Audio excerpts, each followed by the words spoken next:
Hey friends, Dean here. Before we get you on to your episode, I want to take a moment to invite you to our next virtual online trivia night. Wednesday, May 13th at 8 p.m.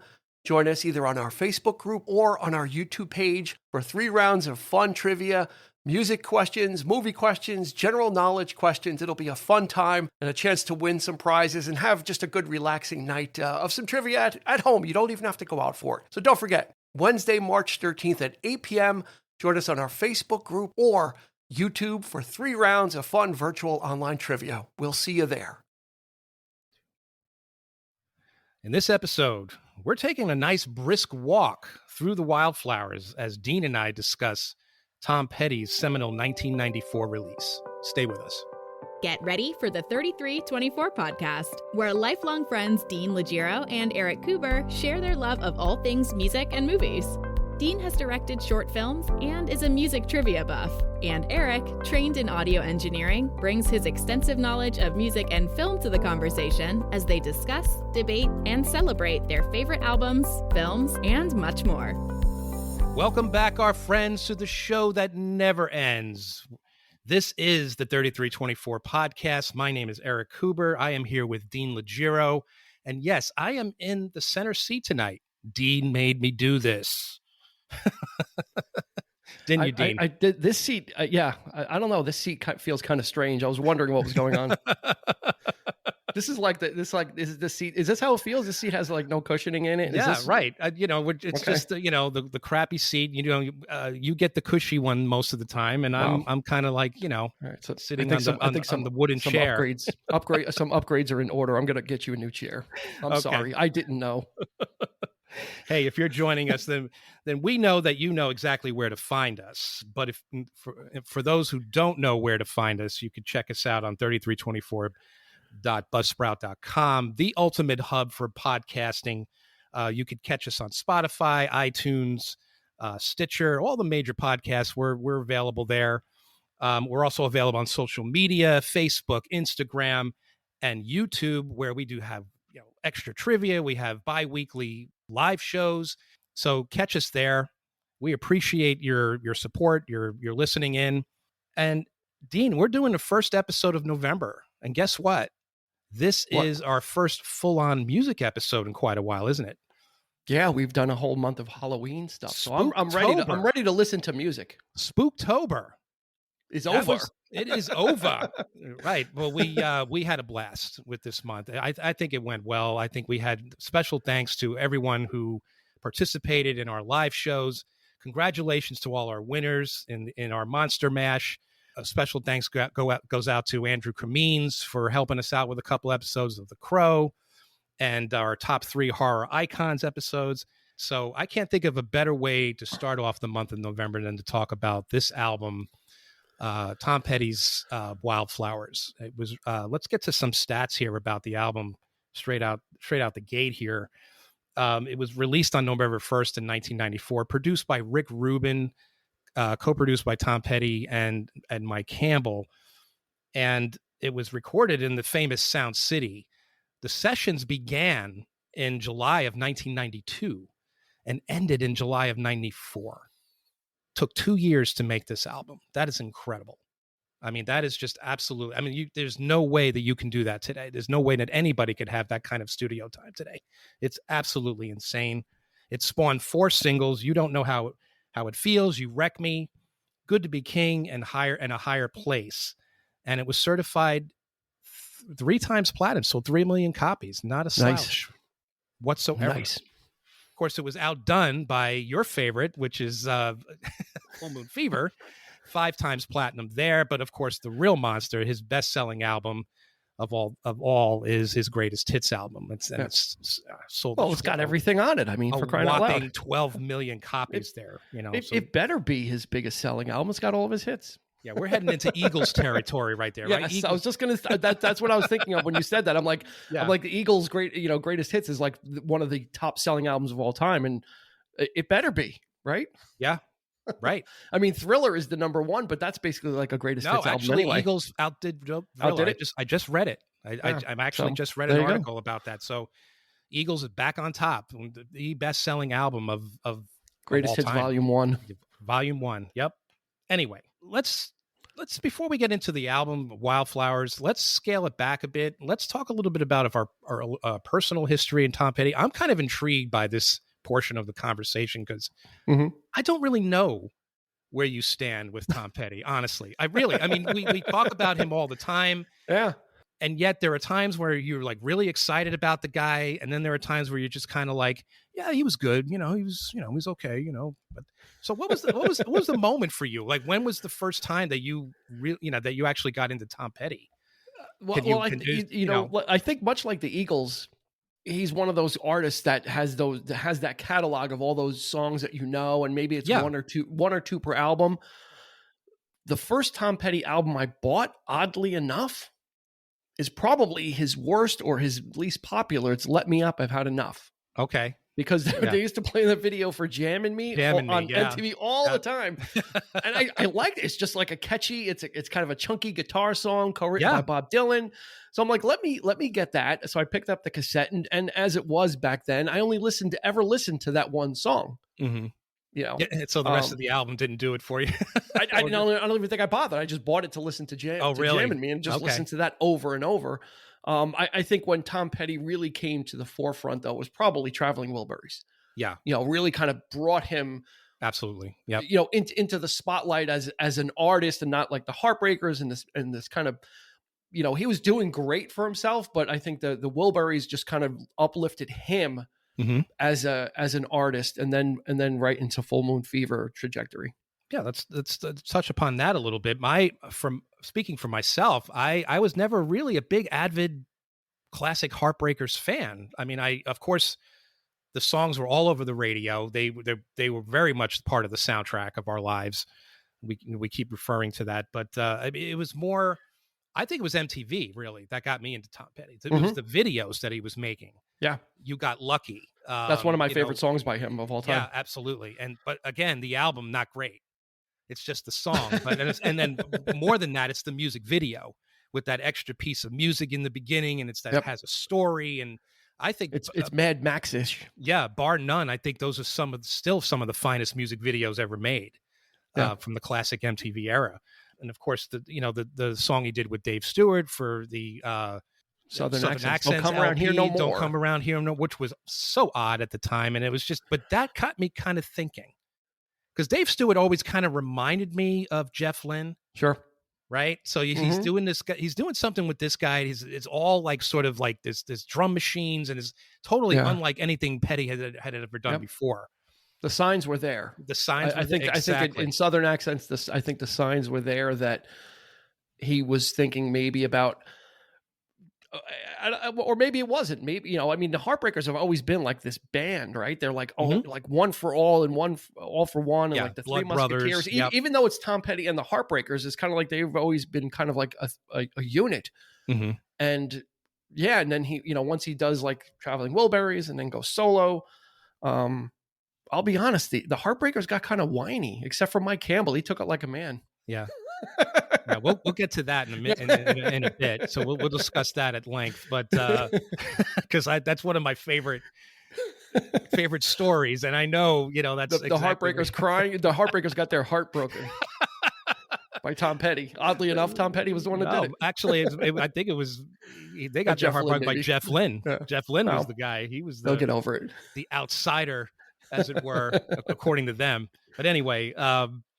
But yeah, I agree. The Wilburys, that whole thing was just amazing. That was just an amazing, and oddly enough, I really was really into all the collaborative things that he had done prior to the When you think about what he was doing with Stevie Nicks, with the Heartbreakers being more or less the house band for her Belladonna album, and then of course the song don't.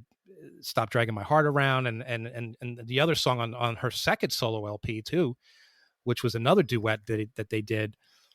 And then of course the stuff with Dave Stewart. So yeah, it was that stuff and the MTV period that really kind of got me into Petty, more or less more into him as an interesting figure rather than Tom Petty and the Heartbreakers, which again was just sort of just Americana, straightforward, But to me, sort of unremarkable up to that point, because I didn't have any of their albums specifically. You think of Dan the Torpedoes and Hard Promises. I didn't have any of those albums.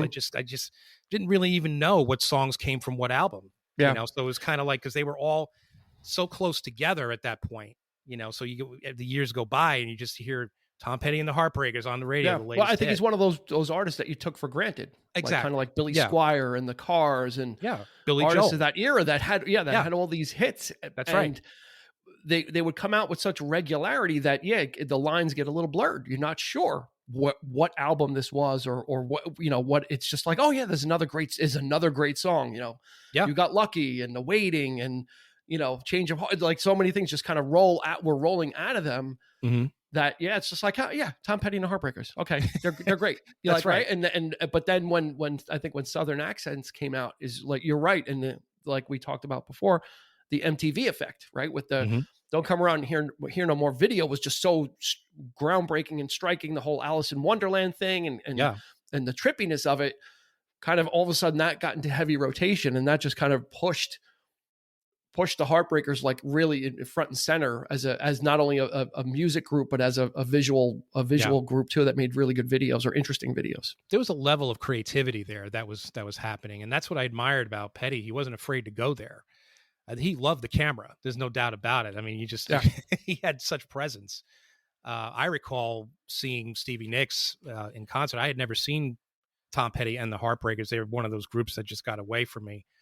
But I recall seeing Stevie Nicks at Radio City, and he came out to do just a few songs with her. And God, what a badass. I mean, he just the stage presence. And this was really early on. We're talking like 83. And this is before all of this other stuff, came out. So so that was the moment for me. I was like, yeah, this guy's pretty cool, so. And then he wasn't like he wasn't an A-lister then. No, like Tom. No, like by no when means. Stop Dragging My Heart came around, they were kind of like maybe a C or a B or a C lister. I mean, they were not. They were a regular act and very successful, but they were not where they would be by 92. Yeah, but they got to they did get to the level of somebody took notice and asked them, Bob Dylan, they needed an opening act, I think it was at the time, and somebody requested that it be Tom Petty and the Heartbreakers, and it's like, well, they don't open for anybody. They're big enough where they're probably not going to want to open for Bob. Why not back Bob Dylan? Yeah. Sort of like a la the Band back in the day. And that was a major, major success, that tour. And it was a huge, and I think coming off that tour, right, this is where it all started, right, with the... Well, it actually started during that tour. Yeah, I think when they were playing in England. Dylan was playing in England somewhere, and at the time, Jeff Lynne and George Harrison were kind of creating their relationship and becoming good friends. So they went to go see Dylan.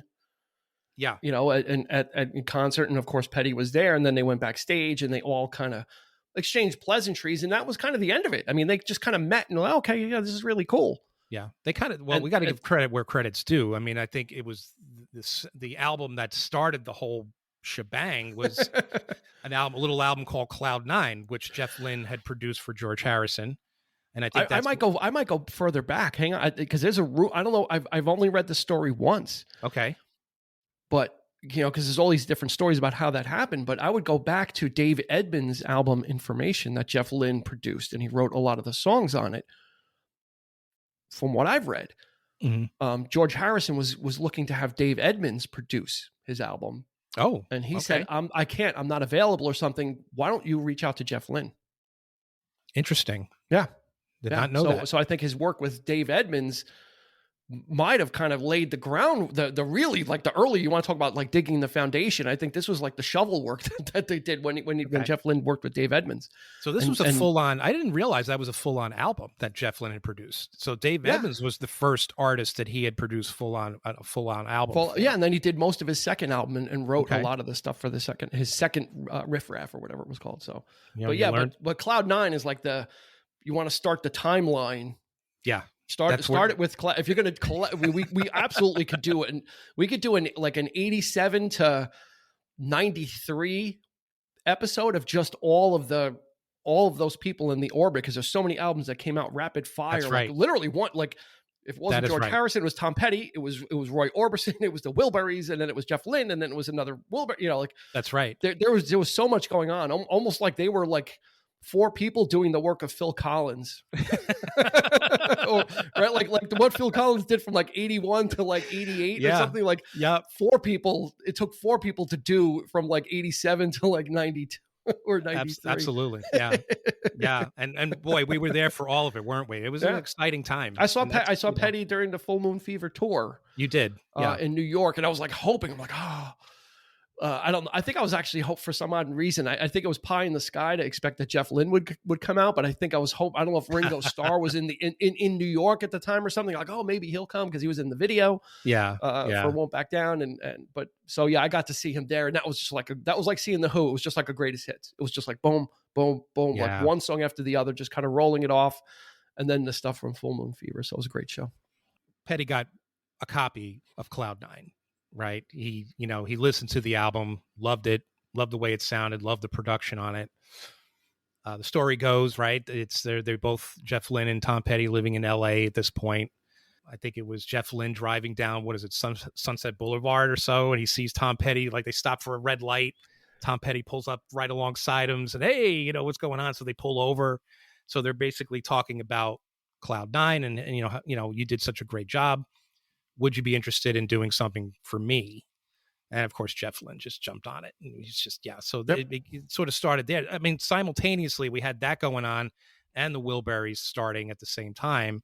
So, but Wilburys came out first because they kind of just banged that out, didn't they? I mean, I think this put Tom Petty on the path to understanding that there's Tom Petty and the Heartbreakers, and then there's Tom Petty.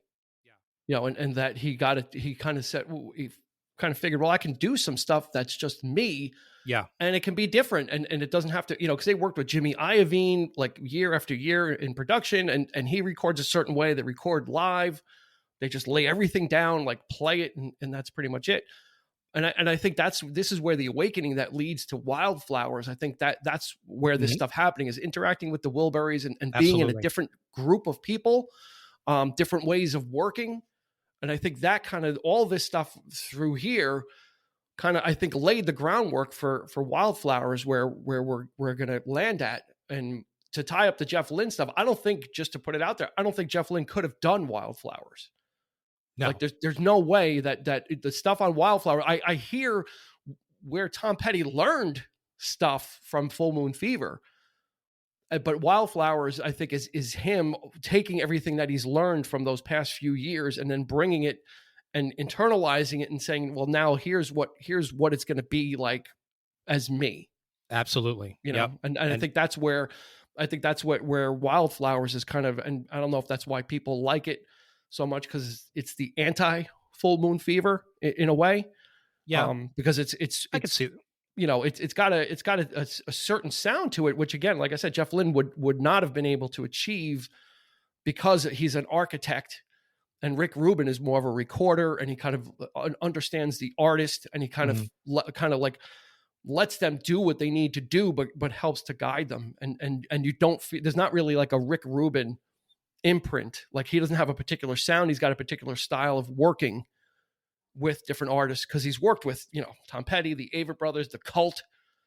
I knew him from the Beastie Boys when they used to make those goofy music videos. Like he was almost like a de facto member of the Beastie Boys, making those goofy videos. Like Rick Rubin was in all those videos. He was like a young guy.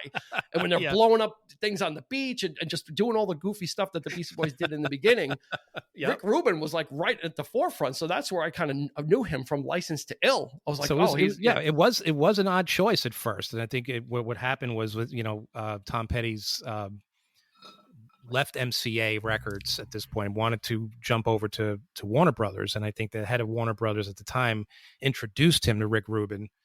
And so that's how that relationship started. But even then, I think Petty was thinking Rick Rubin, like, but I think what happened was there was at Bob Dylan's 30th anniversary concert that they did, he had seen Rick Rubin standing in the wings, and Rick Rubin was listening to, oddly enough, he was listening to a lot of Neil Young, sort of acclimating himself to the music of Neil Young. And I perhaps he was like looking to work with him at some point or whatever.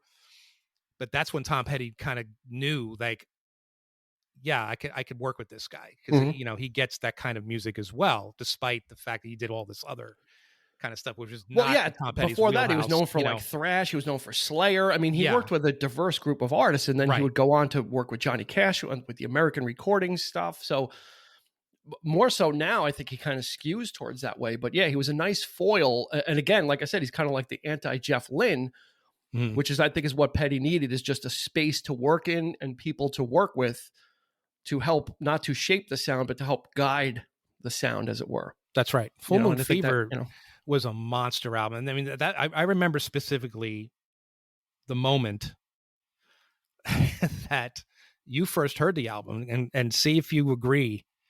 Right? Oh boy. Do you remember? I mean, No. okay. If it's embarrassing, don't say it. No, it's not embarrassing at all. It's actually pretty cool because Okay. I actually had the album first. I had it on cassette. I had just bought it, listened to it a couple of times, and you had that sky blue Camaro. Mm-hmm. Remember? And absolutely. It was a beautiful car, but it was a biggest piece of junk. It was a freaking piece of junk. It was cool to have a Camaro. It was a freaking tin can, is what it was, because it was so uncomfortable to sit in that damn thing. And you had those white bucket seats, and it was just kind of like, oh, like this. And I distinctly remember having the cassette, and we were going to dinner with our friend John. And I don't know what the occasion was. I think it was just probably celebrating a night of Nathan's or something, arcade, frivolity or whatever. Defender and Gauntlet. Pac-Man and Ms. Pac-Man. So we put the cassette in, and we're kind of blasting this thing. And I distinctly remember, like, running down a dream, you kept hitting the rewind button on that song. And I think we must have listened to that song like 3 times in a row. Really? Man, Yeah. I don't remember that. You don't? Okay. No. That was the moment that I thought that you and I would have been like, yeah, we like Tom Petty now, know? So that was, for me, Full Moon Fever was I was a Tom Petty no, absolutely. fan that became point. full on. Yeah, he was kind of there, and it absolutely became full on. So he invited, this is his first solo record. He invited several members of the Heartbreakers to play on it. And this is where this story gets a little interesting. They come in, they're not used to, first of all, they don't really like this. We're talking Howie Epstein, Stan Lynch, and Ben Montench. Now, the 3 of them, they were kind of like talking smack about the album, like, out there, we don't like this, we don't like the music, we don't care for it. Mike Campbell is like Tom Petty's right hand man. He'll do whatever. anything. Yeah, Right, he'll do whatever. So he'll show up to the opening of an envelope. Needless to say, it's like you mentioned before, the very regimented style of Jeff Lynne's production was not something that they were used to at all. They came in and they're just not used to some guy telling them, you got to come in and play just this little bit of music and then leave the room. They were used to the sort of hanging out and just sort of, and playing live and recording live, playing live and doing what they live do. and recording yeah, it. Yeah, laying it down live, which was what their work ethic was with Jimmy Iovine. Right. The odd thing for me is, okay, so there was that tension that was there. So then the odd thing was Tom Petty decided the next album to do, which was Into the Great Wide Open. I guess maybe he thought by calling it a Heartbreakers record, having the full on band come back, and then being involved. This is Tom Petty and the Heartbreakers. He does the same thing. He picks Jeff Lynne to produce it. And once again, Jeff Lynne, very hands-on, right? He's not just a producer. He plays, he sings, he co-writes. He's really involved in this stuff. And it's like, and this really, this really put Stan Lynch over the edge, because at that point he just had it. He's like, I don't. He was already boiling over. Yeah. So, which is a shame. But, creative differences. And, like Tom Petty said, it's like, nobody really cares how an album's made. You try to make the best album you can. Yeah. And you use whatever tools. They were a little butthurt by it. Oh, exactly. We don't do it this way, or I'm not going to play this or that. It's like, all right, well, I mean, Tom, just to wrap it up, I guess Tom Petty sided with Jeff Lynne both times. It's not like he said, oh, Jeff Lynne, get out of here. That's right. His allegiance was to doing something different. It could have been anybody, not to go on, to make this all about Jeff Lynne. It could have been any producer. His thing was, I need to try something different. I want to do some different things. that's exactly why it's not a Heartbreakers record, because we're not going to do it like a Heartbreakers record. And that, like I said, that set his kind of feet on the path of understanding. And if you look at the discography, it was Full Moon Fever, Into the Great Wide Open, and then another solo album, not counting the greatest hits, right? Yeah. So it was literally two solo albums sandwiched in between one album with the guy that he worked on with his first solo album. That's right. So that kind of gives you some indications that he was really kind of chomping at the bit, and it's like he wanted them on board. Like, yeah, you guys are invited to come on board, but they were just kind of like, oh, we don't, I think they warmed up to it a little bit. I read some recent interview with Ben Montench. Like, yeah, no, I kind of get what Jeff Lynne was doing. It's just at the time, he actually thanked Jeff. I just read an interview. He thanked Jeff Lynne because Ben Montench was so like alcoholic and into drugs. He's like, because I had nothing to do, I had no choice but to go to rehab. We're oddly enough. So he's like, I kind of thank Jeff Lynne for that. For dismissing me and for not using me. So me to... well, yeah. So I think that brings us to Wildflowers, where it's kind of like here he is. Yeah. He's kind of now carved out his own identity.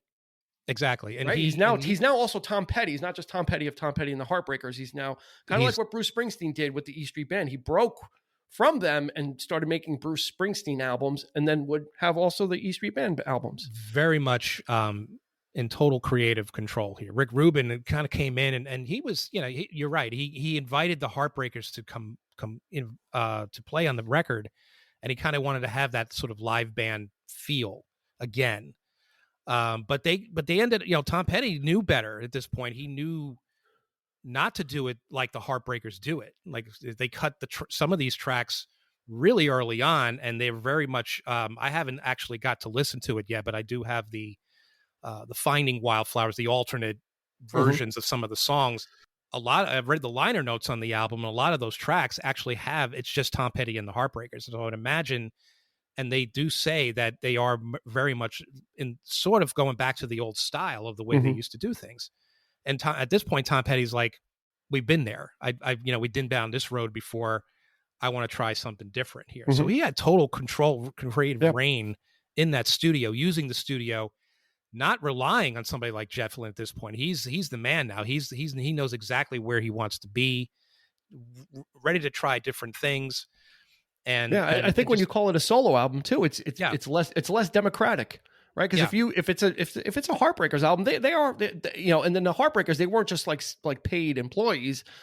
It was a group. I mean, they were a group, even though they were and the Heartbreakers, and so they have a say. I mean, they had a say in those things. And I think when you say, well, I'm going to make a solo album and you guys can play on it, or I want you to play on it, he's kind of getting the best of both worlds, right? He's getting his band, but then he's also able to say, well, we're not going to do it just this way, or we may do some songs this way. That's and some other songs are going to be a little bit different. And you can hear that in the album. Some songs are kind of sound like turn the mics on, put the faders up and go. And then some songs are really have some really nice production values to them, and some strings and some of those lush things that you wouldn't expect to hear based on the contrasting other songs that you hear, like Honeybee, and like there's some really hard edge stuff on this album. And then it's contrasted with some really delicate and introspective stuff too. So that's kind of really what grabbed you about, because this was your choice, this album. You're like, I really want to do Wildflowers. Why? Because you always mention this album when you never really mentioned Full Moon Fever. And my younger self, Highway Companion. If I were to say like what if you were to ask me what's your favorite album, and if you were to ask like me 25 years ago, I would have most definitely said either Full Moon Fever. I also liked Into the Great Wide Open. I love that album as well, because to me it was more or less an extension of the same kind of thing. But this is the kind of album you kind of grow into, and unfortunately you go through some experiences. It makes you appreciate the album for what it is, and because this is his most personal. He's definitely wearing his emotions on his sleeve, much to the amazement and the surprise of his his close bandmates.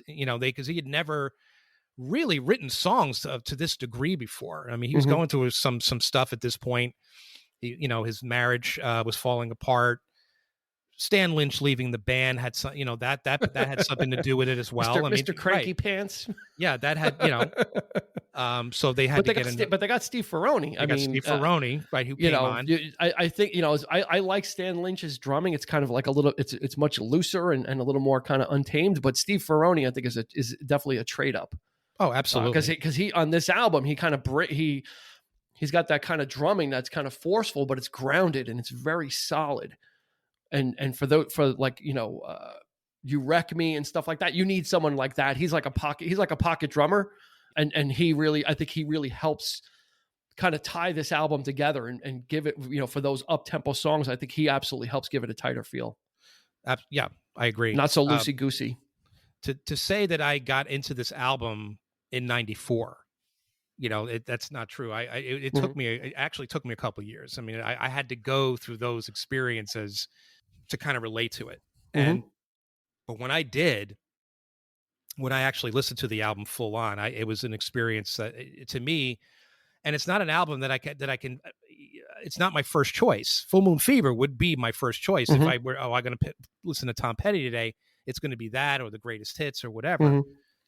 This album is just one of those albums for me that just I put it away on the shelf and I cherish, because it's just, for me, his finest hour in terms of just the level of songwriting and just how many songs that he was writing at his most prolific period, I think. I mean, he'd be finishing one track one day and doing multiple takes on one track, get that done, and then he's already had another song written. And okay, well, here's another one for you. The album was supposed to be a double album upon release. It was supposed to be 25 tracks long. Of course, at this point, there was really no such thing as vinyl anymore. So it would have been a long form CD. And of course, the record company was like, it's way too long. You got to trim it down. Nah. But 15 songs is still a long CD. Absolutely. Right? I mean, back in the day, a 15 song album, that would have been a double album in the 70s. Yeah, easily. Yeah. So for me, it's what's remarkable about this record more than anything is how warm it feels and inviting it feels. You are in the room with these group of people, and you're there for the duration. I just love the mood it sends, and the place that I'm in. When I listen to it, it does require your full attention. Because there are a lot of songs that are acoustic, they're stripped down, it's not the full on Heartbreaker sound. Like you said before, there are some rockers to it. I don't listen to this album and say this sounds like, Long After Dark or any of those things. Like even the hard stuff is different. It's harder than the Heartbreaker stuff that he does as well. So it's and it's got a different feel to it. It doesn't have like the Ben Montench like keyboards in the back where he's just kind of holding the notes and kind of, like that organy stuff. So this, even though he's on the album, and the Heartbreakers are there, they're used in a different way, and it's got such a different feel to it. Yeah, there's a lot of like really nice layering, and there's horns on this album. There's strings. Michael Kamen, composer, at the end of Good to Be King, right? It's got that whole string outro. Right, that's right. And this allowed for other people to come in. Some notable cameos on this album were Carl Wilson sings on a couple of tracks, and Ringo Starr, came in for some. These were earlier sessions, but but he was there nonetheless. And so so people kind of came and went, and it took, like I said, 2 years to make the damn thing. So plenty of time for guests. It's not gonna sound exactly the same when you first started to when right up till the end. So yeah, and especially if you rework the songs. I mean, there's that massive, what is it like a 4? Is it like a 4 LP set, or they did like the double album, and then then 3. They released something called, what was it called, Angel Dream, which was some of the remnants from that went to the next Petty's. Next Heartbreakers album, which was the soundtrack to She's the One. The 10 songs that were omitted from the initial release were 4 of those tracks did appear on that. And on She's the One. On She's the One. And what they did was take some of those songs and actually write little instrumental passages of the melodies of those songs. And so it was almost like a score as well for that as well. And they reconfigured that into an actual album, because they kind of shed the the movie side of it, I guess, because maybe the movie's just that forgettable or something. I love She's the One. It's fun. It's Edward Burns. Yeah. I love it. It's a cult classic. I'd never seen it actually, but you know, yeah. I like it. I like the stuff that Edward Burns was doing around then, like Brothers McMullen and stuff like that. Like She's the One is the same thing. It's the brothers that are bickering, the Irish brothers that are bickering, the older father that lives with them and is always yelling at them. Like it's just it's a good album. I mean, it's a good movie. And the soundtrack, it's got Lindsey Buckingham on it too, helping out Tom Petty. It does on a few songs. So it does indeed. Can't go wrong there. We're hitting all the favorites. We're hitting Jeff Lynne. We're hitting Lindsey Buckingham. I mean, what do you want from me in this episode? So yeah, for me, it's like being invited. You listen to something like Full Moon Fever, and it's very much what it conveys. It's the type of album you put on, you full blast in your car. A summer afternoon, you roll down the windows, it's much like Jerry Maguire, Tom Cruise blasting, Free Fall and singing at the top of your lungs. That's the kind of feel. Here, it's like being invited to his house, opening the door, walking down the hallway, entering the room. They're already playing the title track, Wildflowers. And it really sets the mood for the entire album. And you just sit down and you just absorb this whole thing. And it really affected me in a more serious, emotional way. Mm-hmm. And yeah, I just think it's the finest thing he's ever done. I mean, despite, all the great things he did with Jeff Lynne and stuff I love. I mean, it's real close, but this album kind of edges that out. Mm-hmm. And I think for a lot of people, it kind of has taken on that resonance. I mean, they may not have liked it that much at first, or perhaps they did. Well, yeah, I think it was more of an understated album at the time. Yeah. In light of how popular Into the Great Wide Open was, because that music video with Johnny Depp was everywhere, and then with the Wilburys, it might have been a little bit of Petty overexposure, and doing Wildflowers kind of brought it back down a little bit, and kind of very understated, even though you don't know how it feels was a pretty big music video at the time. But everything else on this album is even the heavier stuff, though, it's just like understated. It's just kind of like they just kind of recorded it and put it out. It's kind of like, okay, here it is, Wildflowers. And with the title like that, you think it's going to be something like that, like mellow and which a lot of it is, but I can't get away from the heavy stuff. Heavy stuff is just heavy. It is. It is. And I like, oh when my God. When they played SNL, and when, because Stan Lynch had left at this point, and they didn't have Steve Ferroni yet. He was still on tour with someone at the time. They got Dave Grohl to play on drums on the SNL when they appeared on, they did the couple songs there, and he was just like, me? What do you want me for? But when you see them play the song, they really go all out. Of course, Dave Grohl is like thrashing all over the place in the background. Yeah. So, but then, they did Letterman, and that's when Steve Ferroni was officially inducted into the band as a heartbreaker. And I think as a result, this album really fended some menses. Fended some menses. Now you're talking like me. Mended some. Oh my God! I did that the last episode. That was horrible. I did Liam Neeson a couple of episodes ago. So oh my goodness! Welcome to old age. That's right. No, we're glad to have you. Brought the Heartbreakers back to a level where they had a new point of view. Yeah, a reset. And they carried on. And I think I have to say, a lot of the albums that came after this are, in my opinion, is some of the finest work he's ever done. Like some of these, like Echo, and I'm thinking of Mojo and Hypnotic Eye was amazing. I mean, for so late in his career, Yeah, I think it was. I think he.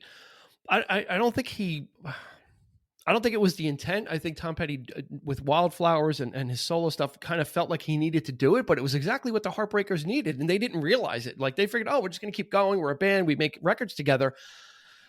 I think it might have petered out if this other stuff didn't happen to him, and he didn't have this kind of surge of independence.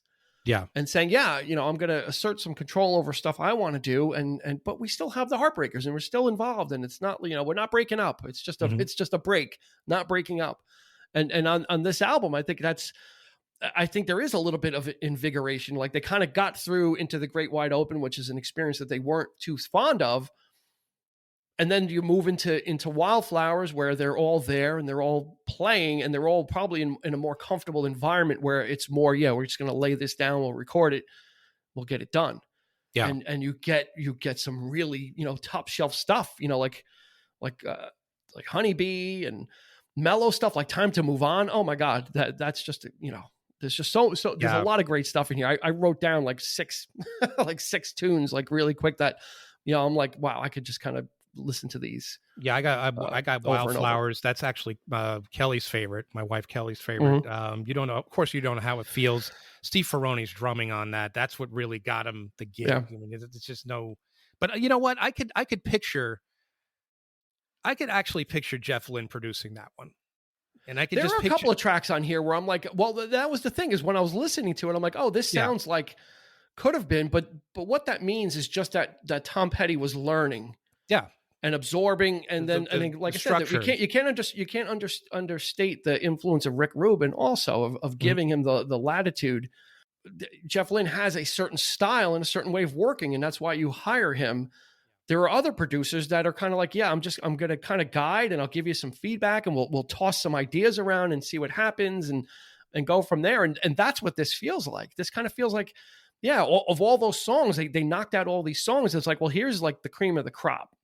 Yeah. And it's such a good mix of it too. So it's not like, oh, this is just a really mellow album. It's really not. I mean, there's a lot of like with You Wreck Me, Honeybee. I mean, Cabin Down Below. I love that song. God. That's epic. That one. Yeah. And, because it sounds nothing like, it doesn't sound like anything that they've ever done. That's right. Cabin Down Below. And I'm like, listen, I'm like, wow. Which this one sounds a little bit more sort of from, also but To Find a Friend. I that one kind of latched on. Yep. I have that written down too. I have that as some lyrics of that really kind of hit home with me. And House in the Woods, I love as what, so I would love to have heard the album in its original sequential order though. And that's something, oddly enough, nobody knows what the original sequential order is at this point. Even with the re-release and everything, they can't find it. The notes have been discarded, or not even Rick Rubin knows like how the album. Ada Petty, Tom Petty's daughter, who pretty much put this package together, said, she goes, we used to have like, my dad would always have like this tape, like it was one of those acid tapes that he would play all the time. It pretty much, I think, was probably the original, sequential order, and it had an extra track on the very end, and she remembers the extra track, but she doesn't remember what the order of the album was. Everything else, So as long as Wake Up Time is at the end, it's the perfect. We talk a lot about closing songs and what kind of songs close out. I think a couple of people have tried to put it in there, and I guess in their own way, in their own terms. But that's kind of the one thing I don't like about the All the Rest portion of the re-release is the songs do feel somewhat tacked on, because you have this amazing album before it, and then you have these other songs. So I would have preferred to have, if they even attempted to just kind of put them in some other order, at this point. So, but that, I mean, without any indication, you're just guessing. So but I have to say, it's a much better experience on vinyl. It is because you have those sides that you can. Just the first 5 tracks on side one is like, one great song after another, and they just, so it's a much better experience on vinyl. I highly recommend it to anyone who has never, because vinyl. I have a vinyl story for you. I don't know if you remember it, but a few years ago, a friend of mine invited me to go like pick vinyl from his house. He was moving to California, and he was kind of up a little further up the line in New York. And he's like, I got all these albums. Come get whatever you want. And I remember I called you and I said, listen, I'm going to look at some albums. I said, is there anything you want me to look for? And you said one thing. You literally said one thing. Wildflowers. You said, if there's a copy of Wildflowers. I'm like, what? I'm like, what copy of what? I mean, like copy of Wildflowers, and it wasn't there, but so even back then you were like on vinyl. That was like the only, you could have asked for like anything. Yeah. And you literally said, if there's a copy of Wildflowers, grab it. Yeah, because I kind of Which I would have done, but I would have made you pay. You would have Well, paid. I don't think that there was, there might have been a very extremely limited, release. Well, 94, they were still making vinyl. If you could find this album, it's worth well over you're paying like $1,000 easy for it, for an original copy, which is, no way. But yeah, because I kind of figured, listening to it on CD, it is a long CD to get through. You have to really, you end up skipping over tracks. You do end up doing that. You can't just listen to this album willy nilly and just, sort of half-assed. And you got to really experience it from beginning to end and really absorb it. And I think vinyl really does that well. And I'm so glad that we're back in that mode where, we can actually, it may not be the original pressing, and that this obviously has been remastered. So, well, I think no matter how you listen to it, I think it deserves. Yeah, I think you're right about that. I don't think if you do this piecemeal, you kind of lose. I think you lose the script a little bit.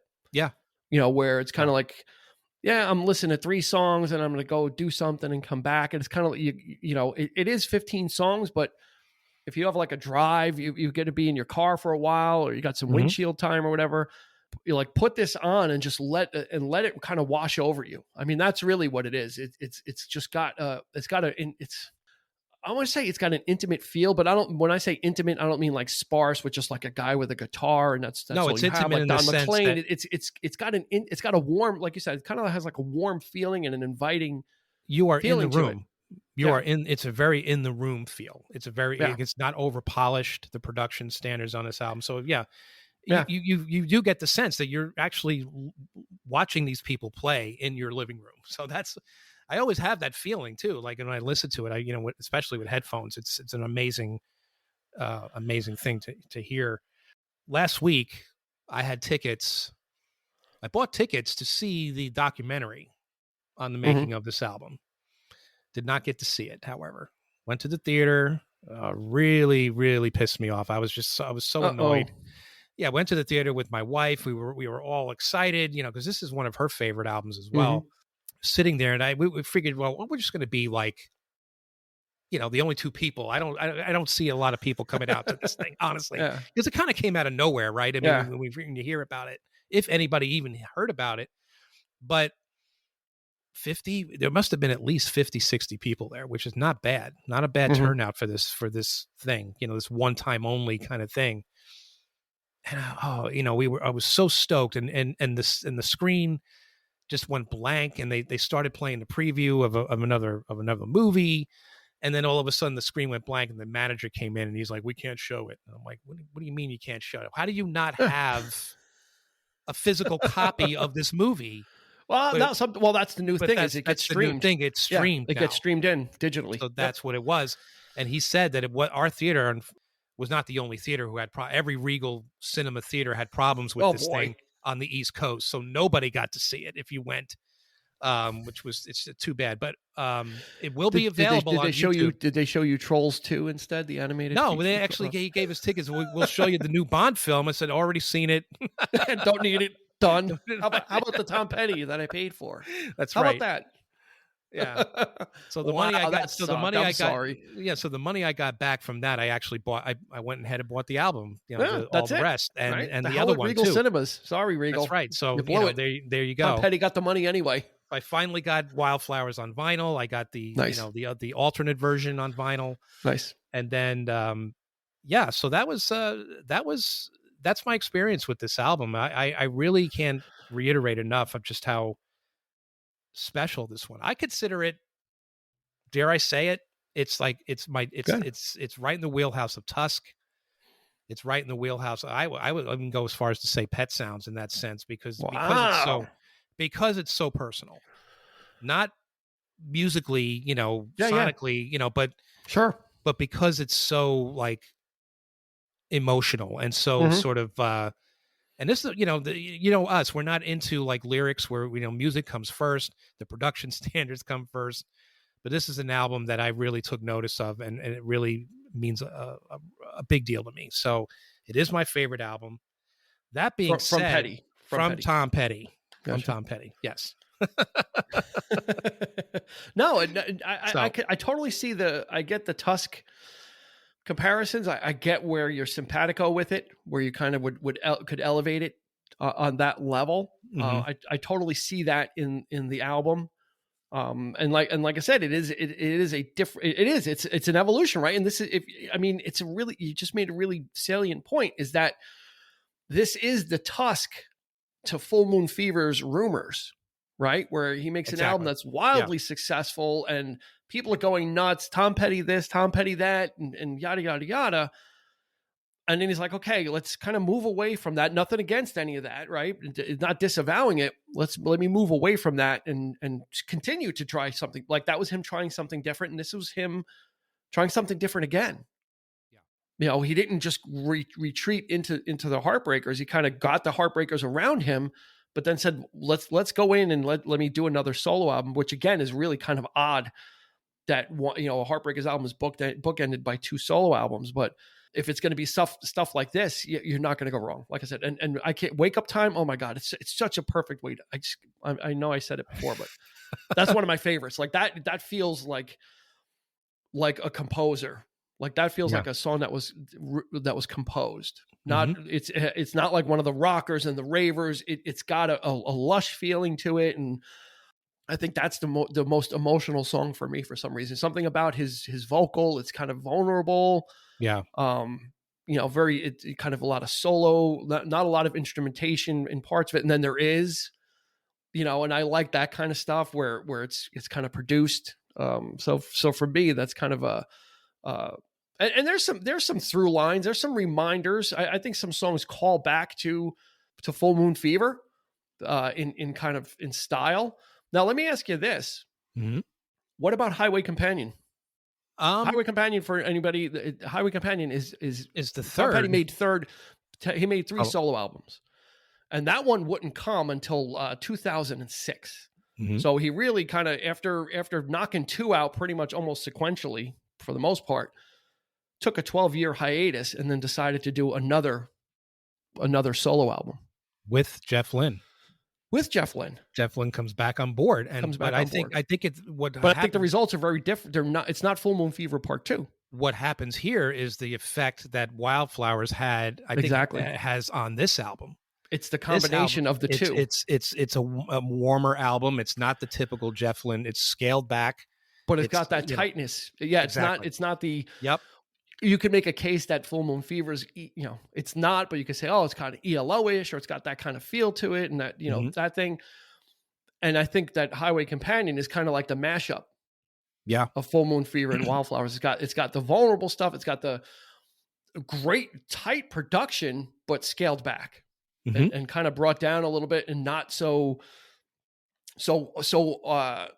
architectural the way he does it, but like, you know, like songs like Saving Grace and just, you know, like there's a lot on there. And I if you're not into Tom Petty and the Heartbreakers, I would say check out his 3 solo albums. Like, I think it's an interesting part of his career that you can kind of pull out of everything that he's done. You know, the Wilburys were one thing. It's kind of like, okay, they're a group, and it's kind of, you know, it could be like hillbilly-ish or kind of a little bit goofy. Pull out the 3 solo albums, I would say. What do you think? And just no, I totally agree. Check those out, and I think you'll get a good feel. Well, that's how it came. Yeah, that's how it was for us, wasn't it? I mean, I got into Tom Petty. It was very much these albums, and like I said, the work that came after Wildflowers to me still isn't your typical Heartbreakers type of stuff. He's doing blues. He's doing. They're going like real deep and, you know, more rootsy. The quality of the songwriting is that much stronger. I prefer this period in Tom Petty's career rather than going back to the jangly guitars. The jangly guitar. I mean, there's nothing wrong with it. Don't get me wrong. Right. There's really nothing wrong with that stuff. I you know, I love it for what it is. But, you know, for him to emerge as he did during this period, it was a great thing to see. Yeah, it just shows longevity, and he's just, you know, he wasn't going to certainly go quietly into that night, especially with like The Last DJ and stuff like that. It still had a lot of anger, still a lot of things to say, and a lot of opinions. So yeah, absolutely. I would say grab the 3 solo albums. I think you'll get a nice cross section of the development. And that's what, 89 to 2006. So that's like a 17-year span. Mm-hmm. But I think it's you get two that are almost on top of each other, and then you got a 12-year kind of pause, and then he revisits his solo work again, which I think was kind of interesting. That there wasn't another one dropped in like the late 90s or early 2000s. That's right. So I do recall. I think I might embarrass you a little bit. Oh boy, again? Jeez, I don't like this seat at all. The seat's getting hot.